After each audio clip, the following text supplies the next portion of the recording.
চিত্রনায়ক সালমান শাহ হত্যা মামলা নতুন মোড় নিয়েছে। গ্রেফতার করা হয়েছে খলনায়ক আশরাফুল হক ডনকে। উমরা করতে সৌদি আরব যাওয়ার সময় ভোরে হজরত শাহজালাল আন্তর্জাতিক বিমানবন্দরে ইমিগ্রেশনে পুলিশ তাকে আটকে দেয়। পরে সিআইডি তাকে গ্রেফতার দেখিয়ে আদালতে হাজির করে। আদালত তাকে কারাগারে পাঠানোর নির্দেশ দেন। বিস্তারিত জানাচ্ছেন শারমিন রিহা।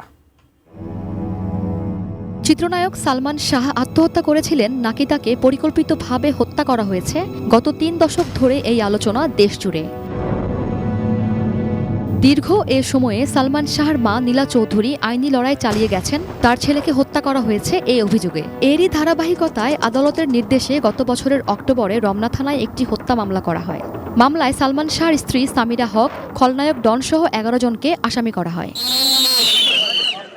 মামলার পর থেকেই পলাতক ছিলেন আশরাফুল হক ডন। রোববার ভোরে ওমরা করতে সৌদি আরব যাওয়ার চেষ্টা করেন তিনি। এ সময় শাহজালাল আন্তর্জাতিক বিমানবন্দরে ইমিগ্রেশন পুলিশ তাকে আটকে দেয়, তুলে দেয় সিআইডির হাতে।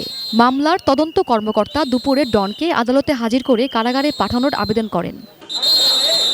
বিকাল ৫টার দিকে শুনানি শেষে ঢাকার মেট্রোপলিটন ম্যাজিস্ট্রেট জুয়েল রানা সিআইডির আবেদন মঞ্জুর করে তাকে কারাগারে পাঠানোর নির্দেশ দেন। ১১ জন আসামি এই মামলার রিজভী আহমেদ ওরফে ফরহাদ, তাকে আসামি করা হয়। সে আদালতে এসে স্বীকারোক্তিমূলক জবানবন্দি দেয় এবং 164 দেয়, এবং এই 164-এ স্বীকারোক্তিমূলক জবানবন্দি দিয়া বলে ১২ লক্ষ টাকার বিনিময়ে ডনকে তারা ঠিক করেছিল তাকে হত্যা করার জন্য। সেই মামলার আসামি হিসাবে আজকে ডনকে গ্রেপ্তার করে বিজ্ঞ আদালতে উপস্থাপন করা হয়।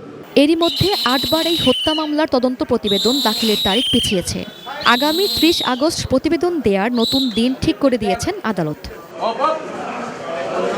Sharmin Riha, ATN news, Dhaka.